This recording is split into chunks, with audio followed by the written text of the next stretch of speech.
거두절미하고 11조는 구약에 말씀하신 하나님의 명령입니다. 구약의 율법입니다. 민수기와 신명기에 이에 대한 자세한 명령들이 나타나고 또 전체적으로는 구약의 23번 정도 11조에 대한 언급이 나옵니다. 거기에는 하나님께 제대로 예배하고자 하는 사람들이 11조를 들고 나와서 하나님께 드리는 장면들이 묘사되어 있고 또 이것뿐만 아니라 여러 가지 예물들에 대해서 성경의 율법은 각각의 예법을 규정하고 있으며 구약 시대에도 경건한 시대가 있었고 또 부흥의 시대가 있었는데 그런 신앙 부흥이 있었던 시기에는 이러한 예물들이 제대로 하나님 앞에 드려지고 실천되는 이런 모습들이 항상 묘사되어 있는 것을 확인할 수 있습니다. 다시 말해 구약 시대 사람들은 하나님께 드리는 11조와 다른 예물들을 하나님을 공경하고 사랑하는 마음의 표현이자 은혜 받은 자의 의무의 실천으로서 당연하게 드려왔습니다. 물론 이것은 구약의 율법에 따른 규례였습니다. 예수님의 십자가 구원이 성취된 이후에는 우리는 구약의 종교적 율법들에 규제받지 않습니다. 그래서 할례라든가 세례 받고 나서 할례 받습니까? 안 하지요. 또 음식에 대한 규례라든가 절기에 대한 규례라든가 이러한 구약의 율법에 우리 이방 교회는 얽매이지 않습니다. 신약 시대에 이러한 이방 교회들을 향해 사도들은 사도행전 15장 29절 전후에 이 부분에 대해서 우상의 제물과 피와 목매달아 죽인 것과 음행을 멀리하고 이 외에 아무 짐도 이방인 신자들에게 지우지 않는다 하고 선언했습니다. 이것은 성령을 따라 결의된 당시의 결의였기 때문에 이후의 모든 교회들에게 하나의 교리로서 그대로 이어져 내려온 것입니다. 따라서 이것에 의해서 우상의 제물과 피와 목매어 죽인 것과 음행 이 네 가지 제약사항 외에 다른 어느 것에도 구약율법에 규제되지 않는데 이것에 의해서 11조를 요구하는 게 맞냐? 아직도 구약의 율법대로 가르치는 또 그렇게 요구하는 교회가 있느냐 하는 논란들이 항상 있어 왔어요. 그리고 어설프게 성경을 조금 아는 사람들, 심지어 목회자들조차도 이러한 부분에 대해서 논란을 키우고 엉뚱한 소리들을 하는 모습들을 보게 됩니다. 또 그런 종류 사람들 보면 좀 거짓 선지자 같이 생긴 몰골들을 하고 나와서 이야기하는 모습들을 보게 돼서 참 불편해요. 심지어 교회를 다닐까 해서 어느 교회 등록했는데 좀 다니다 보니 11조 이야기하는 걸 보고는 그 교회를 다니지 않았다. 이런 이야기들도 자주 등장하는 레파토리죠. 그래서 이제 내가 대답할 차례입니다. 오늘날 교회가 11조와 헌금들을 가르치는 것은 구약의 율법에 의거해서 요구하는 것이 아닙니다. 그것은 사도들의 교리를 넘어서는 일이 되겠지요. 그러나 11조와 헌금은 인격적 차원에서, 두 번째 공동체 차원에서, 세 번째 원리적 차원에서 이해돼야 됩니다. 이 세 가지 차원에서의 이해를 여러분들은 잘 이해하시기 바랍니다. 그래야 다른 사람들에게도 올바른 이야기를 전할 수 있기 때문입니다. 인격적 차원에서 먼저 이야기를 하면 하나님께서 11조를 구약 성도들에게 명령하신 것은 최소한의 의무였습니다. 하나님이 요구하신 최소 기준을 충족시키는 건 의무가 되겠죠. 그러나 최소 기준을 넘어서는 건 뭐가 될까요? 그것은 사랑이고 더한 감사가 되겠죠. 그래서 구약의 율법에는 11조의 의무 외에 자원에서 드리는 예물들에 대한 설명들도 기록되어 있습니다. 여기까지는 최소한의 의무이고 그 이상은 너희가 얼마든지 하나님 앞에 더 하고 싶으면 이러한 방식과 예법을 따라 더 하든가 해라.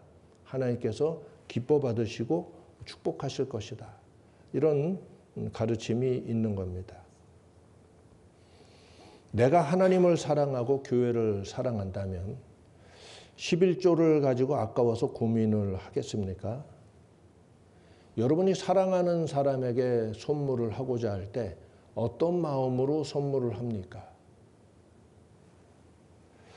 나는 하나님을 사랑하는 내 마음의 원칙을 따라서 내 매 소득이 있을 때마다 구약의 율법에 얽매여서가 아니라 구약 성도들도 이렇게 했는데 나는 마땅히 더 하던가 그 이하로는 할 수가 없다 하는 마음의 원칙을 정해서 내 원칙이고 교회의 원칙입니다. 뒤에 이야기하겠지만 하나님께 드릴 것을 먼저 떼어놓고 거룩하게 구별을 하고 하나님 앞에 항상 먼저 하나님 것을 구별하고 그리고 내가 쓸 것과 또 세상에 사용할 것과 이것은 변함없는 원리예요.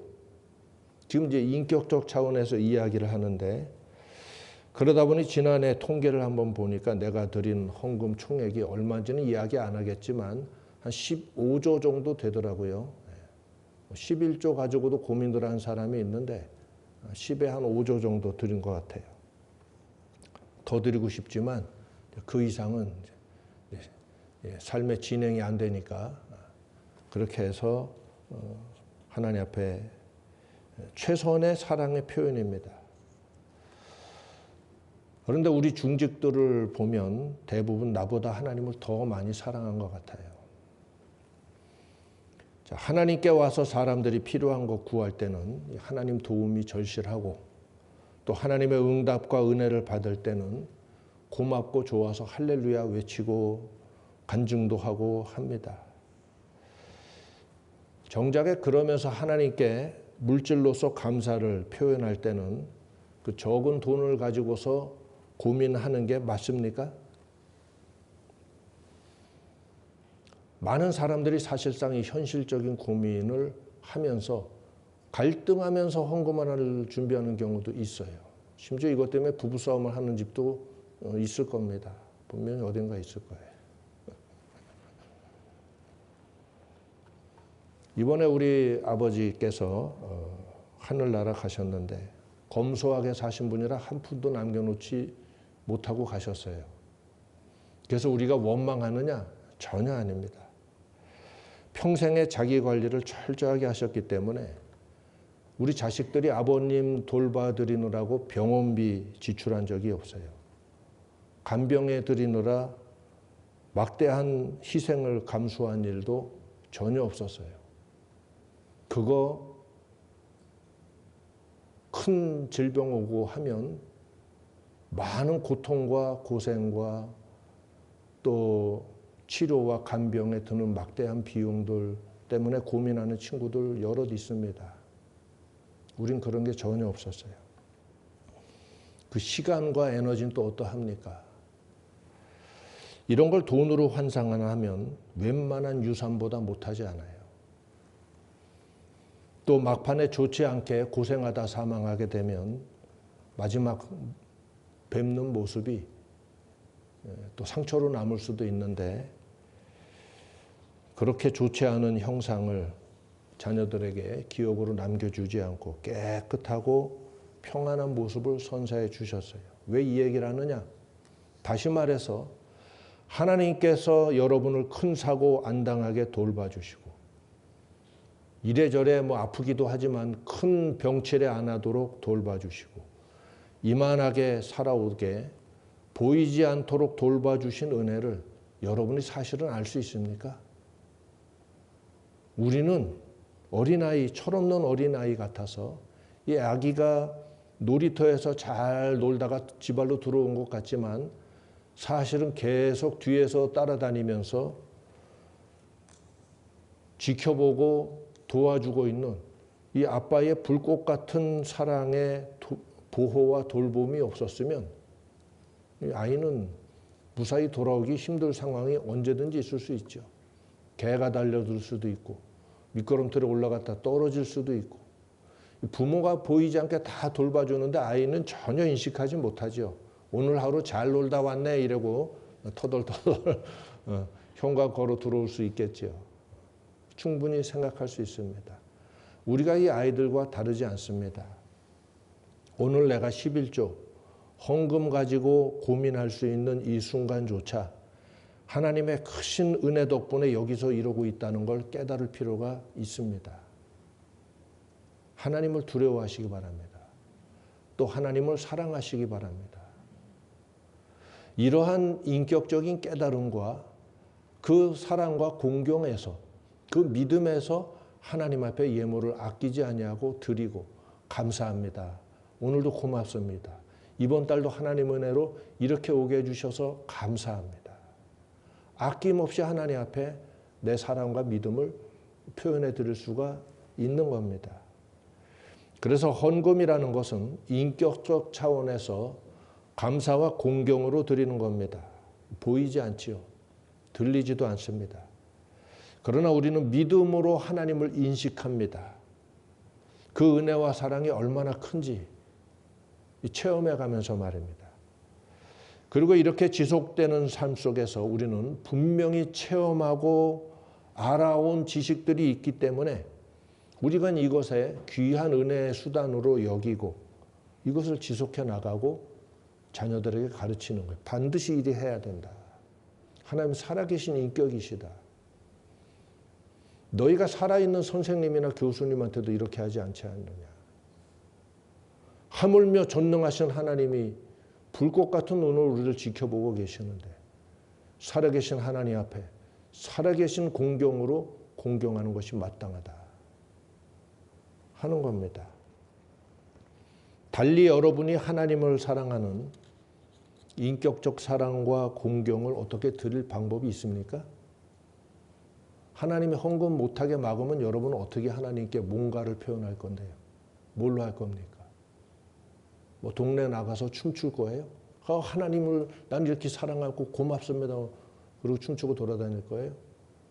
뭘로 할 겁니까? 하나님이 헌금 못하게 막으시면 여러분은 달리 하나님께 공경과 사랑을 표현할 방법이 매우 심각해져요.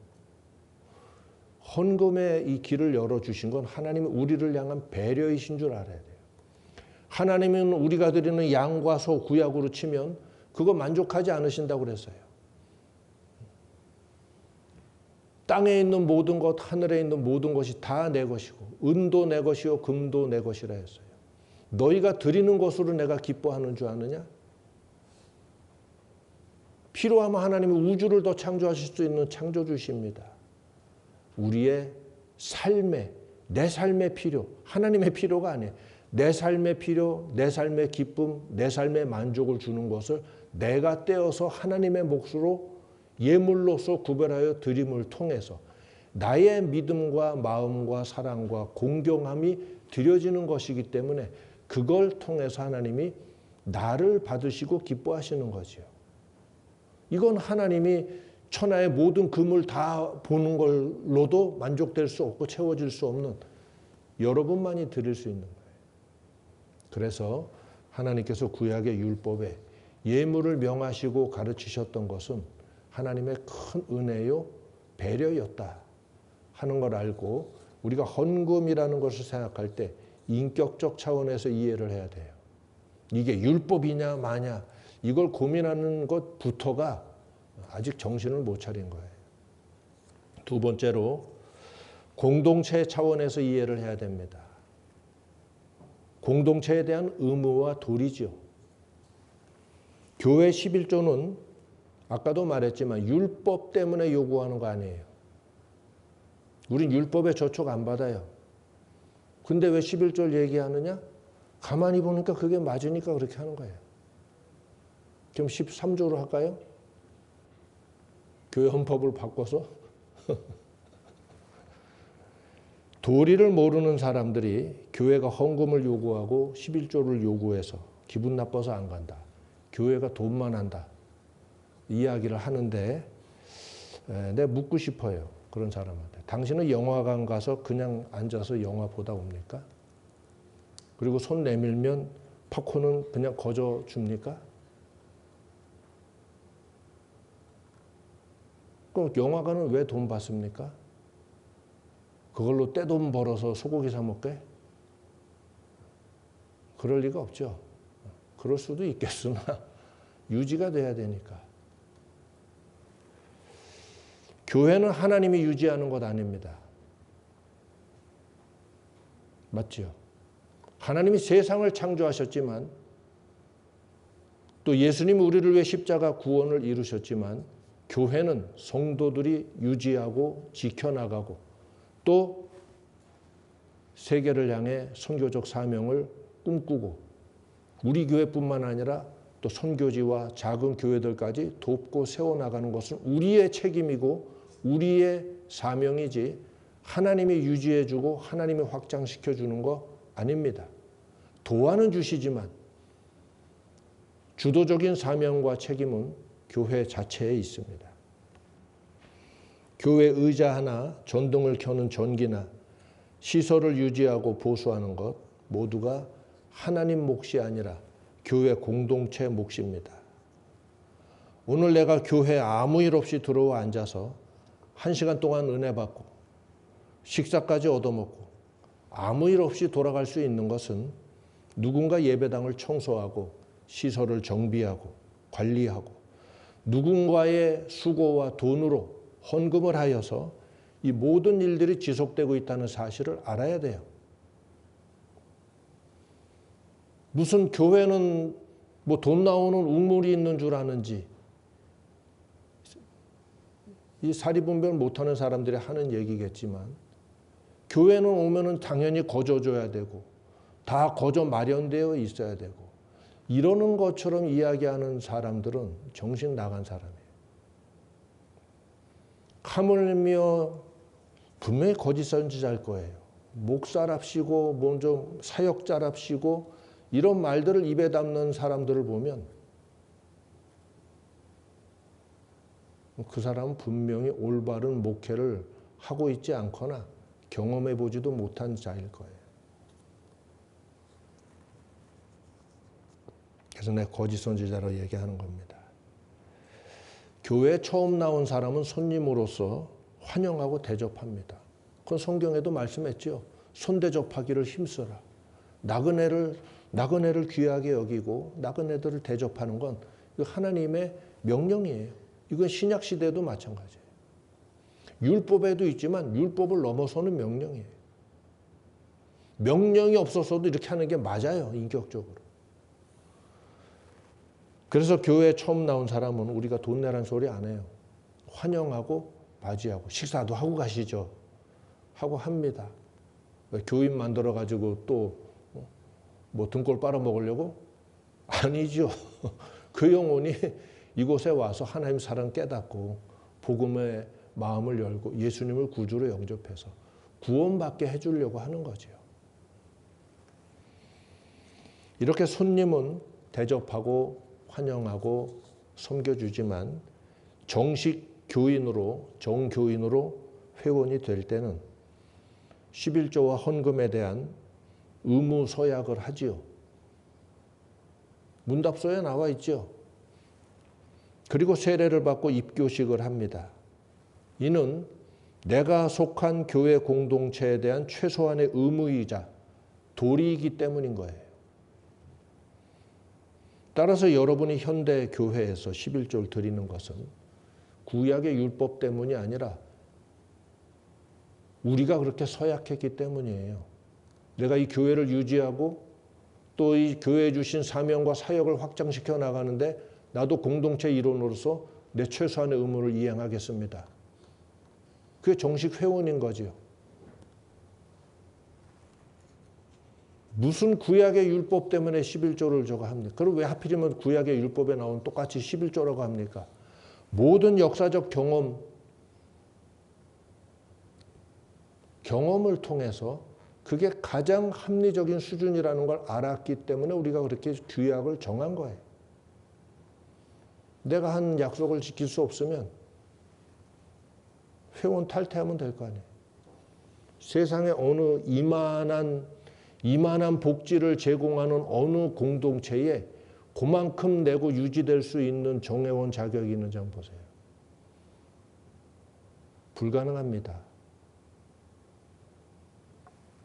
그러나 교회는 세속주의 단체가 아닙니다. 하나님의 거룩한 집이기 때문에 누구도 그것을 감시하거나 액수를 정해서 요구하는 일은 없어요. 본인의 인격과 양심에 맡겨놓고 감시도 하지 않고 구하지도 않고 책망하지도 않습니다. 경우에 따라서는 책망할 수도 있죠. 올바른 인생 살게 해주기 위해서. 그럴 땐 내가 책망합니다. 모든 생활과 영성 상태를 점검할 때 문제 있는 부분이 드러나게 되거든. 그건 이제 뒤에 원리에 대한 부분이에요. 우리 모두가 이렇게 해서 좋은 교회를 유지하고 좋은 목회자들을 모시고 은혜와 가르침을 받는 겁니다.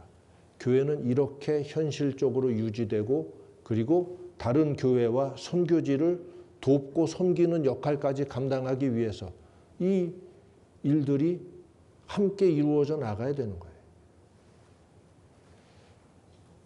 그러나 누구도 감시하지 않습니다. 하기 싫으면 하지 마세요. 그렇다고 교회에서 나가는 소리는 안 해요. 하나님의 가치를 밟았을 때는 경고하고 그래도 지속될 때는 경우와 사안에 따라서 교회에서 추방을 할 수도 있지만 돈 안 냈다고 쫓아내는 교회는 없어요. 눈치를 주지도 않아요. 왜냐하면 다 이해하고 깨닫고 하나님을 만나고 알아갈 시간들이 필요하기 때문이지요. 그러나 분명히 공동체에 대한 도리와 의무를 아는 사람이 정상인이 아니겠습니까? 당연한 걸 가지고 왜 이렇게 문제들을 삼는 거죠? 뭐가 불만인가요? 11조 내기 싫으면 내지 마십시오. 마음대로 사십시오. 그리고 그렇게 불만 있는 사람은 가지고 오면 나는 거절하고 싶어요. 하나님도 쟤 내보내라 하실 거예요. 받지 말아라. 내지 마세요. 다만 공동체를 사랑하고 애정과 감사를 가지고 정성으로 헌신하고 애쓰는 사람들을 존경하지는 못할지언정 감히 판단하지는 말아야 될 것입니다. 하늘에 대해서 내가 밟고 살아가는 땅에 대해서 도리를 하는 것이 사람인 거예요. 그래서 이 공동체 차원에서 11조와 헌금에 대한 이해가 갖춰져야 돼요. 아까는 무슨 차원에서? 인격적 차원에서.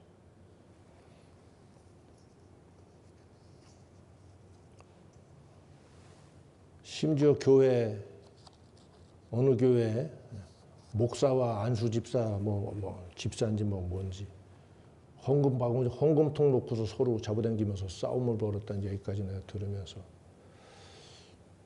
기가 차서 내가 한마디를 했어요. 회비냈나? 헌금이 회비입니까? 하나님께 드린 예물 맞아요? 어디 절에 가서 스님하고 한번 그 싸움 해보지. 내가 지난번에 여기다가 불전함에다 뭘 넣었는데. 그러면 당장에 무슨 말이 입에서 나오겠습니까? 하물며 살아계신 하나님 앞에 드린 예물에 대해서 안 그래도 교회의 모든 법과 절차에 의해서 진행되고 있지만 마치 오늘날 제대로 가르침 받지 않고 교회 생활 어설프게 한 사람들이 교회 와서 헌금을 좀 했으면은 회비 낸 것처럼 이런 태도를 취하고 감사를 해라, 뭘 해라, 내역을 공개하라, 뭐 해라 다 하지요. 우린 사무총회 직원에 다 공개되고 있잖아요. 그럼에도 불구하고 공개 안 하는 영역이 분명히 있다고 내가 이야기했습니다.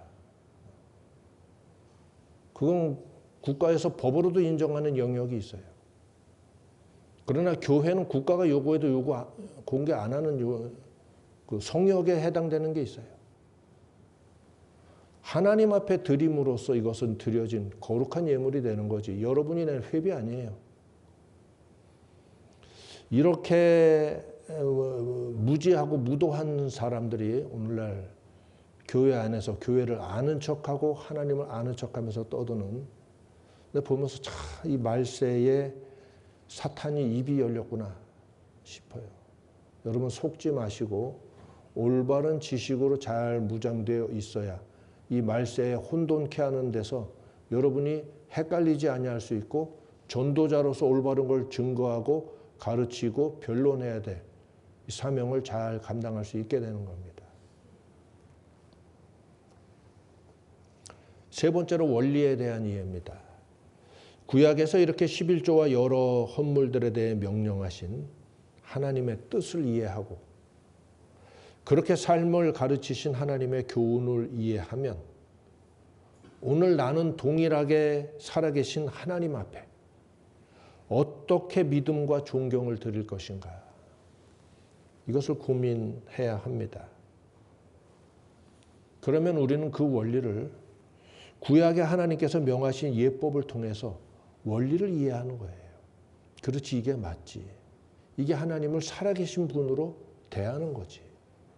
그리고 이런 나를 보시고 하나님은 내가 진짜로 하나님을 살아계신 분으로서 존중하고 존경하고 사랑하는 줄 하나님도 확인하시겠죠.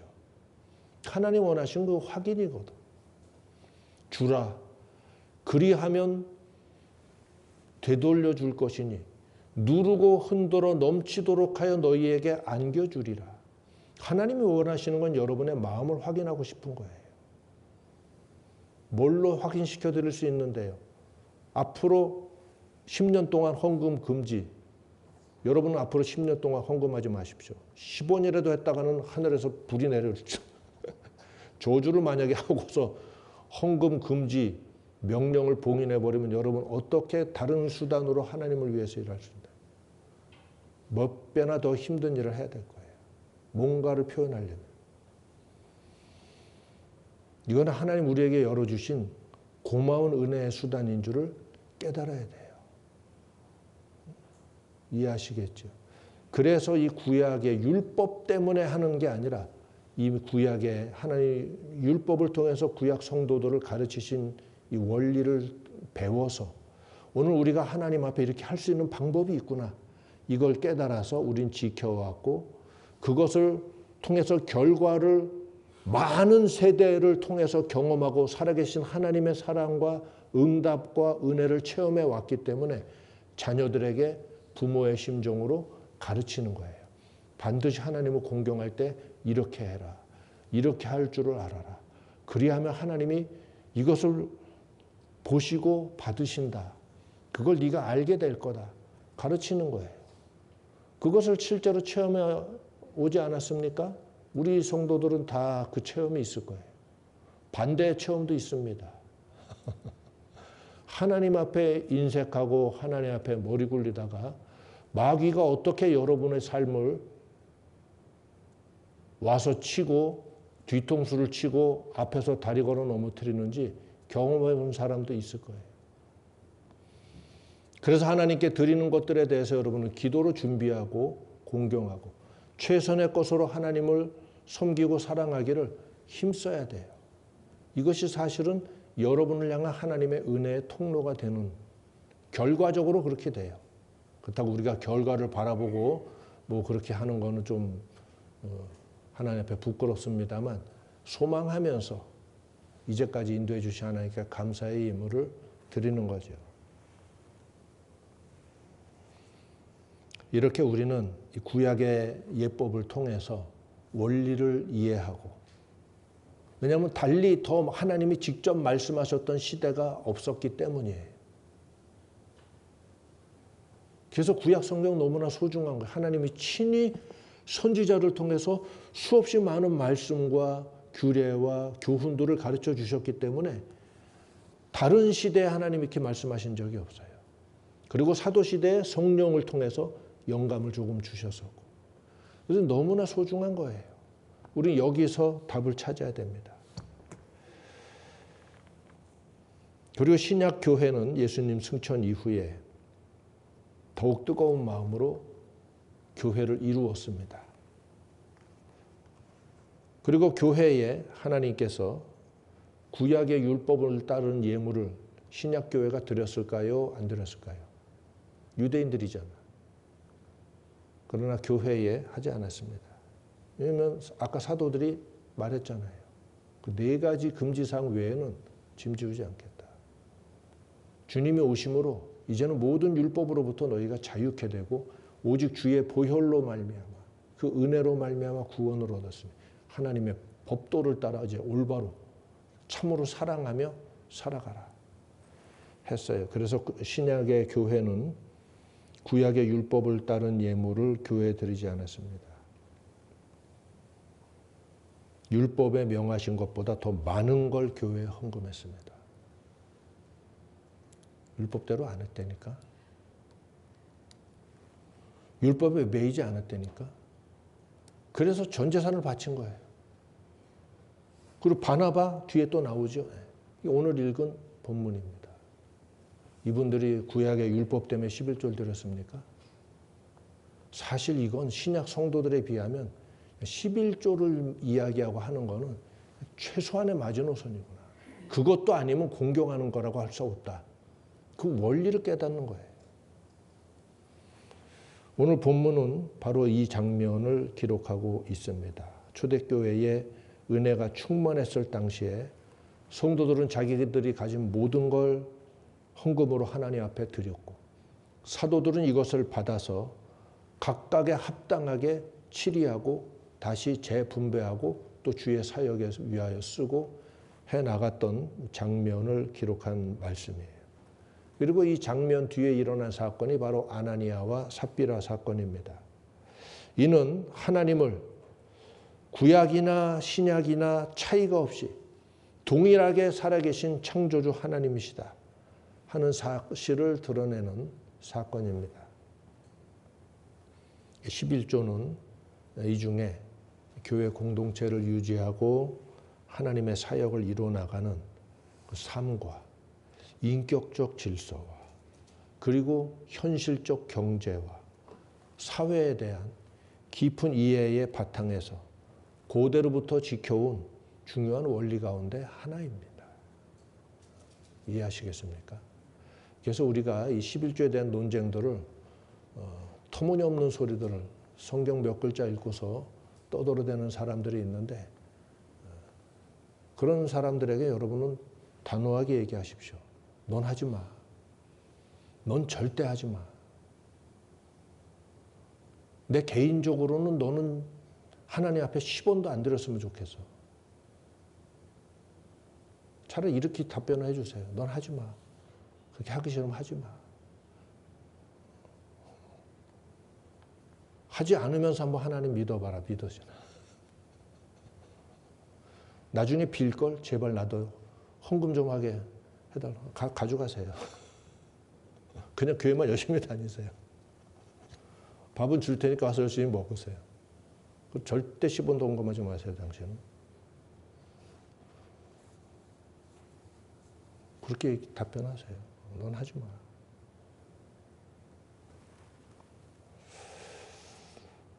바울은 헌금에 대해서 교훈하기를 마음의 인색함으로나 억지로나 하지 말라고 했습니다. 그러나 동시에 하나님은 즐겨내는 자를 사랑하시느니라. 고린도후서 9장 7절에 말씀하셨어요. 이는 바울이 성령의 영감을 받은 분으로서 하나님의 뜻을 대변한 말씀인 줄 우리가 믿습니다. 하나님이 왜 즐겨내는 자를 사랑하시는다 하셨을까요? 여러분의 마음과 여러분의 믿음을 받으시기 때문에 그게 여러분을 드리는 표현이 되기 때문입니다. 다시 말하지만 하나님은 금도 내 것이요 은도 내 것이요 땅 위에 지은 모든 피조물들이 다 내가 지은 바라 내 손으로 지은 바라 말씀하셨기 때문에 하나님은 우리가 드리는 걸 물질적으로 필요로 하지 않으세요. 자, 오늘도 교회는 11조와 헌금을 강요하지 않습니다. 누가 강요한다고 그래 도대체? 그런 게 다니지 마. 강요하는 게 아니라 가르치는 거죠. 그런 거는 본인에게 유익도 안 되고 그렇게 해서 드리는 거 하나님께 영광도 되지 않아요. 신사적으로 교회 다니세요. 하나님은 신사적인 분이세요. 신사적으로 살고 그걸 의롭게 산다는 말에 다른 표현으로 하는 거예요.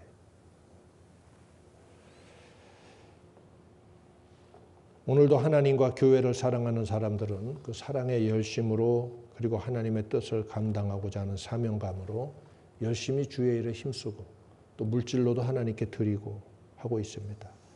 오늘 우리가 물질 생활에 있어서 하나님을 어떻게 공경해야 되는가?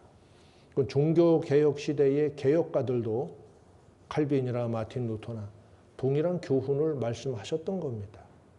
이걸 우리가 올바로 이해해야 되고 그렇게 여러분 하나님을 잘 사랑하셔서 하나님의 이 일반적인 사랑을 넘어서는 특별한 사랑과 은총을 삶에서 체험하는 이 사랑의 자녀들로서 인정되시기를 주의 이름으로 축복합니다. 우리 기도합시다. 1분 동안 기도하겠습니다. 인자하신 아버지 하나님, 저희들의 무지와 어리석음과 이 시대의 많은 간교한 자들의 말로서 저희들의 영혼과 지식을 혼미케 하는 역사들의 많은 중에 주의 도우시는 은혜로 하나님의 진리의 지식, 성령으로 말미암아 우리에게 주시는 깨달음이 우리 안에 밝히 빛나게 하여 주시어서 이 어둠과 거짓과 모든 왜곡됨과 궤변이 가득한 세상 가운데 하나님의 진리의 말씀을 주의 영감으로 주신 말씀의 바탕 위에서 옳게 증거하고 또 가르치며 또 삶으로 본을 보이며 우리 삶에 나타내시는 하나님의 능력과 하나님의 역사를 세상 가운데 드러내고 증거함으로써 이 복음이 참 살아있는 참된 복음인 줄 사람들로 깨닫게 하며 또 눈먼 자의 눈을 뜨게 하며 귀먹은 자의 귀가 열려지게 하고 거짓된 자가 부끄러움을 느끼고 또 악인들과 죄인들이 회개하고 또 더러운 것들이 물러가게 하며 하나님의 의의 부흥, 빛의 부흥, 진리의 부흥이 나타나게 하여 주옵시고 이 죄악되고 왜곡되고 부패된 세상 가운데 하나님의 참 성도들, 참 신앙의 모습, 참 진리가 증거되고 드러나게 하여 주시고 우리 귀한 성도들의 믿음을 통해서 세상 가운데 하나님의 이름이 증거되게 하시고 세상 가운데 예수의 이름이 증거되게 하여 주시옵소서. 오 아버지 하나님 감사하고 사랑합니다. 예수님의 이름으로 기도하옵나이다. 아멘.